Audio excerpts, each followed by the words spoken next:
લઈ લ્યો. વલ્લભાદ ગિરિરાજ શ્યામ સુંદર શ્રી અમને શ્રી ગુસાઈજી પરમ શ્રી ગોકુલ દાવ દયાળ કી જય શ્રી નવનીત પ્રિયા લાલ કી જય અપને માથે વિરાજતા સેવ્ય સ્વરૂપ કી જય. બધાય વૈષ્ણવને જાજા કરીને જય શ્રી કૃષ્ણ. જો ગાયો બધી કેવી ભાંભરે છે, ઠાકોરજીની વાતો કરો. આમ સફેદ ગાયો ને આપણી સામે જોવું ને ભાંભરવું, કરોડો રૂપિયા દેતા આવું માહોલ આપણા ઘરે એસીમાં કે હોડ ભાડે રાખીએ તો કે ક્યાંય ઓલા ધર્મશાળામાં આવું મળે નહીં. આ ગાયોનો સાથ તો ઠાકોરજી કૃપા કરે તો જ મળે. તમે કોઈને એમ કહો કે લ્યો આ 50,000 રૂપિયા આ ગાયોને રોજ મારા ઘરે ઊભી રાખજો, આવે કોઈ ના આવે. આ તો વલ્લભ એવી કૃપા કરી કે અધિક મહિનામાં અધિક ગાયો અને ભાગવતનું પારાયણ. હવે ભાગવત ગાયોની પાસે ગાયોને સંભળાવવું એ તો વલ્લભની કૃપા હોય. દયારામભાઈ કહે છે ને, વલ્લભ થકી પડે સર્વ, વલ્લભને શરણે જઈએ રહીએ. રેખો આ ગાયો રેખો સેવું સદા હું તો ધણી સેવું ધણી માગુ એટલું શ્રી વલ્લભને માં વલ્લભને શરણે જઈએ રહીએ આનંદમાં. વૈષ્ણવનો સંગ થાય તન મન દોષ જાય, વૈષ્ણવનો સંગ થાય તન મનના દોષ જાય. મિથ્યા પ્રપંચ મારા જાય ટળી, મિથ્યા પ્રપંચ મારા જાય ટળી. માગું એટલું શ્રી વલ્લભને શરણે જઈએ રહીએ આનંદમાં. વલ્લભને રહીએ ગોવિંદના ગુણ ગાઉ બીજે કતી ન જાઉં. ગોવિંદના ગુણ ગાઉ બીજે કતી ન જાઉં. ગોકુળમાં વાસ મને આપો હરી, ગોકુળમાં વાસ મને આપો હરી. ગોકુળમાં વાસ મને આપો હરી, ગોકુળમાં વાસ મને આપો હરી. એ વલ્લભને શરણે જઈએ રહીએ આનંદમાં. વલ્લભને શરણે જઈએ રહીએ આનંદમાં. સેવું શ્રી યમુના માય પ્રેમથી હું લાગુ પાય. સેવું શ્રી યમુના માય પ્રેમથી હું લાગુ પાય. આશ્રય દ્રઢ થાય એવી આશા ગણી, આશ્રય દ્રઢ થાય એવી આશા ગણી. આશ્રય દ્રઢ થાય એવી આશા ગણી. માગું એટલું શ્રી વલ્લભને શરણે જઈએ આનંદમાં. વલ્લભને શરણે જઈએ રહીએ તો જાઓ અભિમાન આપો વીરના દાન. તો જાઓ અભિમાન આપો વીરના દાન. દાસ કેરી દાસી મને જાણો હરી, દાસ કેરી દાસી મને જાણો હરી. દાસ કેરી દાસી મને જાણો હરી, દાસ કેરી દાસી મને જાણો હરી. એ વલ્લભને શરણે જઈએ રહીએ આનંદમાં. વલ્લભને શરણે જઈએ રહીએ આનંદમાં. વલ્લભને શરણે જઈએ રહીએ આનંદમાં. વલ્લભને શરણે જઈએ રહીએ આનંદમાં. નંદ યશોદા લાલ લાલ કી જય.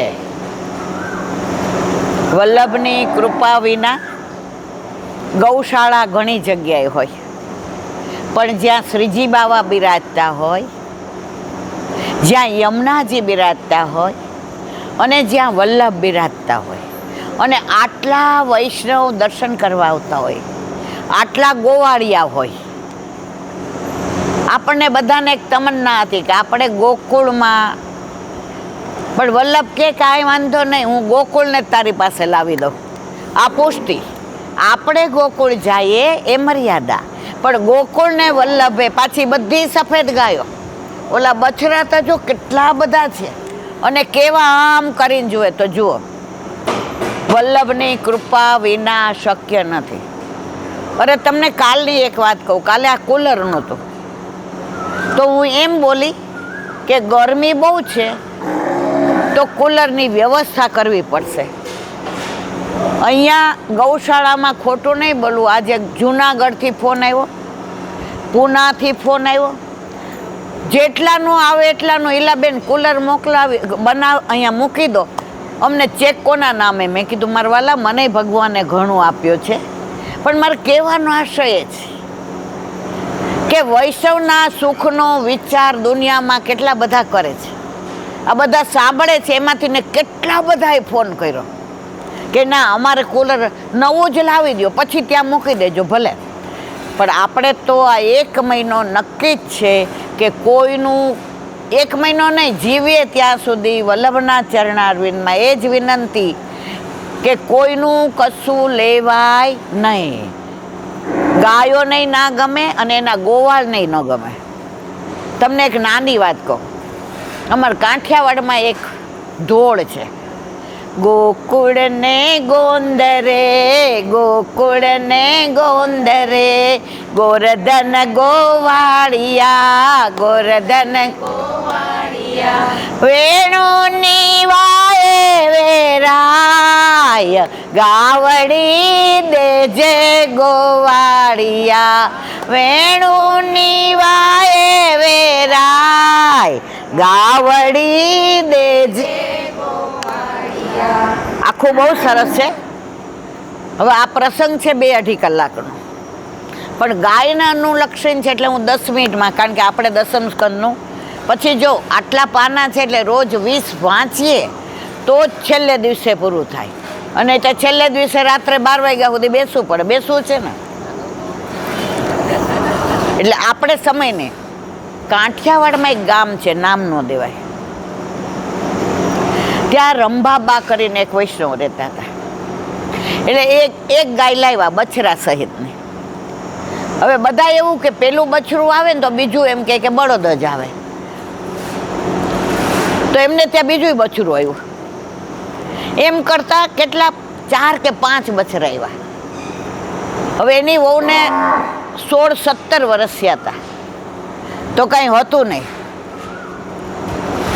હવે એટલી ગાયો દોવાની, એટલાની ગમાણ, એટલાની ખીરક, એટલાના પહેલાં કાંઈ આવું વેચવાનું નહોતું, છાણ થાપવાના. આપણે બધું ગામડામાં જોયું છે. આમણે તો સિંચીને પાણી ભર્યા છે. એટલે જે અમે સૌરાષ્ટ્રવાળા હોય એને તો, હવે એના દીકરા એમ કીધું એ કે પેલા છે ને બા કહેતા હતા, મમ્મી નહોતા કહેતા, આ ફોરેને તો એવો દાંત વાળ્યો છે ને બાપા, એ કે બા આટલી બધી ગાયો છે, હવે તમારા થતું નથી. અને આ એ કે વાસીદું ને બધું કરે, પણ બધી ગાય હેવાય કોની? રંભાબાની. હવે દોવી તો એને જ પડે. એટલે સવારે 3:30 દોવે તો 5 વાગ્યા સુધી દોવાનું, સાંજે 5 વાગે દોવે તો 6 વાગ્યા સુધી દોવાનું. પછી સાંજે બધા સત્સંગ કરવા આવે અને કોઈને દૂધ વેચાતું નહીં. જે લઈ જાય કે બાપા પૂણો નાખી દો, મફત ન લઈ જાવ તો, પણ પૈસા લેવાના નહીં. તો રાત્રે સત્સંગ ચાલુ હતો. હા, તો બધા એવું કીધું કે રંભાબા, ભગવાન તમને કાંઈક વહુને આપી દે ને તો એ કે એ બધું આપણે નહીં કહેવાનું. વલ્લભે ના પાડી છે કે મંગાય નહીં. પણ એ કે મને આના ઉપરથી એક ધોળ યાદ આવ્યું. એ કે બોલો, તો એણે આ ગાયું, હવે જો આખા ધોળનો ભાવ તો નથી કે તે તો સવાર પડી જાય, પણ ગાયોના અનુસંધાનમાં જ ગોકુળ ને ગોંદરે, ગોંદરે એટલે પાદર, ગોરધન ગોવાળિયા કોણ? ઠાકોરજી. ગોકુળના પાદરે ગોવાળિયો કોણ? ઠાકોરજી. વેણુની વાયે વેરાય, ઠાકોરજી વગાડે શું? જો વેણુ, તો તું એવી વેણુ વાય, વેણુ ને ગાવડી દેજે ગોવાળિયા, એમ નથી કહેતા ગાવડી ગોવાળિયો દેજે. શું આટલી બધી છે, હજી આમાંથી વધવાની, કારણ કે બછરી જ આવે છે, બછરા નથી આવતા. તો હવે તારે જોવાનું તારી સેવા કોણે કરવાની. 9 મહિના 9 દિવસ ત્યાં જ્યાં દેવના ચક્કર જેવો દીકરો આપ્યો ઠાકોરજીએ. અને છેલ્લે અમે અમદાવાદ આવ્યા રાજકોટ છોડીને, ત્યારે રંભાબા તો લીલામ પહોંચી ગયા હતા, પણ એ વનિતા ભાભીને ઠાકોરજીએ 3 આપ્યા. ક્યારે કેટલા? કોઈને ટ્વિન્સ આવે એને 3 આવ્યા. એટલે અમે તો સાંભળેલું છે, અમે મળ્યા નથી ને અમે જોયા નથી, પણ આ પ્રસંગ તો બાએ શું કીધું? ગાવડી દેજે ગોવાળિયા, એટલે ગોવાળિયો દેજે કા તારી બધી સેવા કરે. તો ગાય તો આજે પહેલાંના 50 વર્ષ પહેલાં બધા દૂધ કોનું પીતા હતા? ગાયનું. હવે શેનું પીએ છે? હવે અમૂલમાં તો બધુંય. એટલે આપણી બુદ્ધિ જો બધાની 50 વર્ષ પહેલાં હતી એવી છે.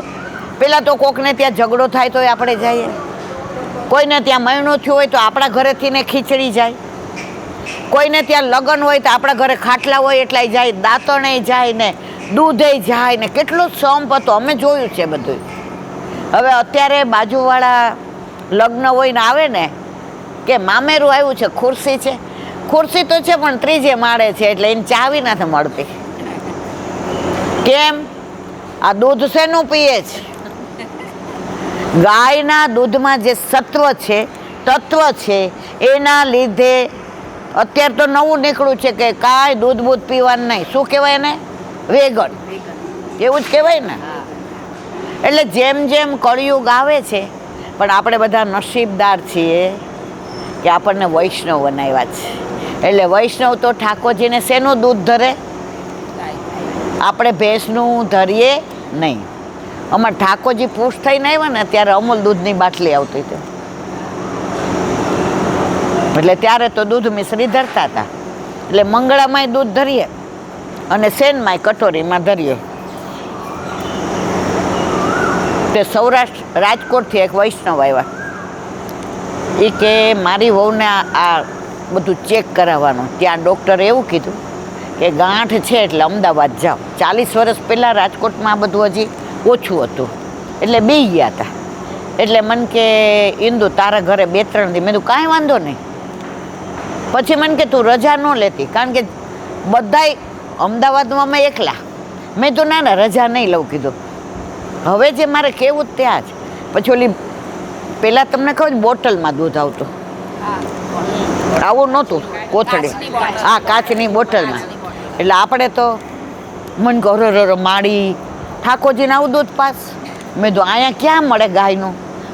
જો વૈષ્ણવનો સંગ થાય તન મન ના દોષ જાય, મિથ્યા પ્રપંચ મારા જાય અટળી. મેં કીધું અહીંયા તો ગાયનું નથી મળતી. મને કે તે તપાસ કરી તો અમારો પ્રેસ છે ને ઘાટલોડિયા ગામમાં હતો, ઈલા પ્રિન્ટરી. એટલે આમણે સાંભળી લીધું. એટલે સવારે 9:30 વાગે ખોલતા નહીં, 9 વાગે પ્રેસ ખોલ્યો તો એક ભરવાડ છપાવા આવ્યા, જો તમે ઠાકોરજીને લીલા. એટલે આમણે કીધું તમારે ગાયું છે? એ કે ભરવાડ થોડો ગાયો વિનાનું હોય, એ લોકોનું બોલવાનું આમ એવું હોય ને. હવે અમારી સરનેમ દેસાઈ, એટલે દેહાઈ હોય. એટલે કે તમે દેહાઈ છો? આમને એવું કીધું. એટલે કે ભાઈ અમે દેહાઈ નહીં, અમે દેસાઈ વૈષ્ણવ વાણિયા છીએ. કે પછી કે કેમ ગાયનું પૂછ્યું? એ કે મારે રોજ 1/2 લીટર જોઈએ છે. એ કે કાલથી પહોંચી જશે. ત્યારથી એમની પેઢી આવી ત્યાં સુધી. હમણાં આપણે તો ગાયો 2 વર્ષ છે આપણી ગાયનું, 2 વર્ષ થયા ને, 2 વર્ષથી આપણી ગાયનું. બાકી અમારે તો એ જ ભાઈનું દૂધ આવતું હતું, એ લીલામ પહોંચી ગયા તો એનો છોકરો દેતો હતો. અને ઠાકોરજી માટે હતું તો મને ખબર છે કોઈ દિવસ એમાં પાણી નથી નાખ્યો. તો વૈષ્ણવનો સંગ થયો તો બધો મેળ પડ્યો. તો હવે આપણે આપણું દસમ સ્કંદ ચાલુ કરીએ. હા, દઈ દો. 1 મિનિટ રાખો.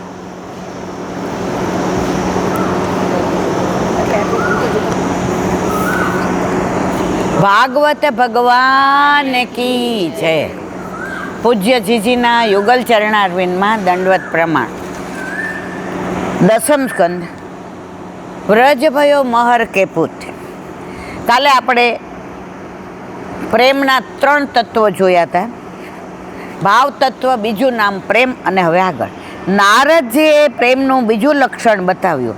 સંભળાય છે ને કે નથી સંભળાતું? સંભળાય. બીજું લક્ષણ બતાવ્યું, કામના રહિત પ્રેમ સ્વરૂપમ. પ્રેમમાં માગણી નથી, પ્રેમમાં લેવાનું નથી. જેને પ્રેમ કોને કહેવાય? અત્યારે પ્રેમ કેમ થાય ને તરત તૂટી જાય છે? મેં તને કેવી ગિફ્ટ આપી હતી, તે મારી યાર કેવું કર્યું? જ્યાં લેવા દેવાનું છે ત્યાં મોહ છે, અને જ્યાં એના માટે ન્યોછાવર થઈ જવાનું છે પ્રેમ છે. પ્રેમમાં લેવાનું નથી પણ આપવાનું છે. જો આપણા અંતઃકરણમાં એવો વિચાર આવે કે હું તમારા માટે આટલું કરું છું તો તમે પણ મારા માટે આટલું કરો. અત્યારે સંબંધો પાડોશીના હોય કે બેનપણીના હોય, અરે મા દીકરાના હોય. હમણાં એક બા મારા ઘરે આવ્યા હતા, એટલે એ તો એટલા ભગવદીય હતા, એટલા ભગવદીય કે એને કોઈ દિવસ કોઈ મંદિર નથી જોયું, ક્યાંય ગયા નથી. એના ઘરે 8 યામની સેવા. હવે એ કે દીકરો કે છે કે અમે ઠાકોરજીની સેવા નહીં કરીએ, તું ગુરુ ઘરે પધરાવી દે. એ કે મારા આંખની પલક પર રાખ્યા છે મેં ઠાકોરજી, અને હું કેવી રીતે પધરાવું? એટલે મેં એને કીધું કે બેટા અત્યાર સુધી આ જમીન, આ વાડી, આ ગામડાની જમીન બધુંય મેં તારા નામે એટલે કર્યું કે મારા પછી મારા ઠાકોરજીને તું 8 યામની સેવા કરે કે ના કરે, પણ દૂધ મિશ્રી ધરાવજે, પણ ગુરુ ઘરે પધરાવીશ નહીં. એ કે લઈ લે તારું બધું, અમારે નથી જોઈતું. તે અમારા માટે શું કર્યું? અત્યારના છોકરાઓ એવું માને છે કે મા બાપ એના માટે કશું જ કરતા નથી. પછી કૈલાબેન મેં એને કહ્યું કે હું એકલી ગામડે રહીશ. પછી એની જે ફેક્ટરીનો જે બધા હતા ને એને ઓળખે, એટલે એના એક ભાઈબંધને મેં કીધું કે ભાઈ મારે હવે ગામડે જવું છે તો મને ડ્રાઈવરની વ્યવસ્થા કરી દે. ઓલાએ મારા દીકરાને કહ્યું કે બા ઈ કે 78 વર્ષે ગામડે જાય છે. છોકરાને સમજાઈ ગયું કે મારી માં ભલે 78 વર્ષની થઈ પણ સોમાનના ભોગે મારી ભેગી રહેશે નહીં. પછી રાત્રે આવ્યો ત્યારે બોલાવ્યા. એ કે તારે ગામડે જવું છે? કે હા ભાઈ. જ્યાં મારા ઠાકોરજીને તેમ કહી દીધું કે પધરાવી દે, તો મારા ઠાકોરજીનું માન ન હોય ત્યાં મને રોજ 56 ભોગ મળતા હોય તો એ મારે કામનું નથી. ત્યારે છોકરાએ કહ્યું કે બા મારું ગ્રુપ એવું છે કે અમે બધાય જેમ બૈરાવ કિટી પાર્ટી કરે એમ અમારું અઠવાડિયે ગ્રુપ આબુય જાય ને, સમજી ગયા ને બધાય. મને દુસંગ લાગી ગયો હતો. ઠાકોરજી આજે નહીં, કાલે નહીં, ક્યારેય આપણા ઘરમાંથી ક્યાંય જશે નહીં. પણ ક્યારે? બાનું દ્રઢતા. આપણે રોવા માંડીએ. તો મને કે ઈલાબેન હું એટલા માટે આવી છું કે મારા ઠાકોરજીને બધા રિયલ ડાયમંડના શ્રૃંગાર છે. હવે જેની માળા છે ને એમાંથી એક રિયલ ડાયમંડ પડી ગયો છે. ઠાકોરજી મારા એટલા ડાયા કે 53 વર્ષથી બિરાજે છે. કેટલા? 53. મારા લાલો એવો એ બોલે એવું ને, ઓલા છે ને ચોખ્ઠું, એટલે એ જમવા ટાઈમે ચોખ્ઠું પહેરે. પછી એને ઓલા પેઢા ઓલા થઈ ગયા હોય ને, શું કહેવાય? હા, ઘસાઈ ગયા હોય તો એ ચોખ્ઠું પહેરાવીને આવ્યા હતા. કારણ કે એ કોઈના ઘરનું પાણી નથી લેતા, પણ મને બહુ પ્રેમ કરે. એ સત્સંગ રોજ સાંભળે. તો આ ડાયમંડ છે ને મારે અંદર ફિટ કરાવવો છે. પણ આ 53 વર્ષ પહેલાં તારા દાદાએ બનાવ્યા હતા ત્યારે એ કે 4.5 લાખના થયા હતા. ક્યારે? 53. એ કેવા ડાયમંડ હશે? તો મેં કીધું આમાં મારે શું કરવાનું, મને તારા સિવાય કોઈ ઉપર વિશ્વાસ નથી, તું માથે ઊભા રહીને સોની પાસે કરાવી દે ને ફોન કરજે એટલે મારો હું આવીને લઈ જઈશ. હવે મને બીક લાગી કે ત્યારના 3.5 લાખ અને મારાથી ને હીરો ખોવાઈ ગયો કે હું, પણ આ અમારે સોની.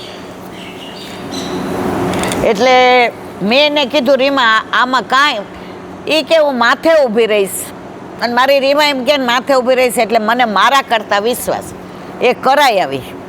અને એટલું સરસ પછી એના જેઠે તો એટલું સરસ મજાનું ધોઈ કરીને સરસ કરી દીધું.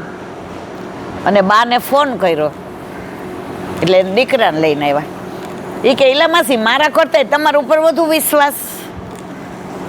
પણ મને આનંદ છે કે મારી બાની એક સખી એવી છે કે મારી બા લીલામાં જશે ત્યારે અમારું નામ નહીં લે, તમારું લેશે જ.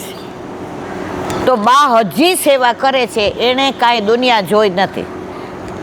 2-4-6 મહિના થાય એટલે મારા ઘર થોડીક વાર આવે, અડધો પોણો, અને બધી એટલી સુંદર વાતો કરે. તો આની અંદર કે છે બીજો શું છે? પ્રેમ. આપણે બધા શેના ભૂખ્યા છીએ?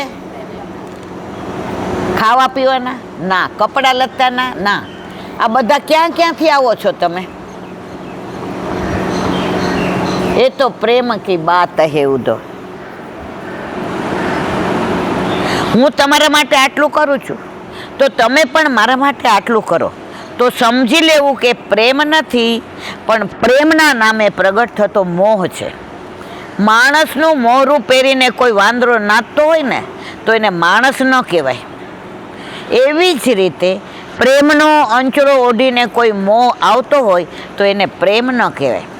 પ્રેમમાં કોઈ કામના હોય નહીં.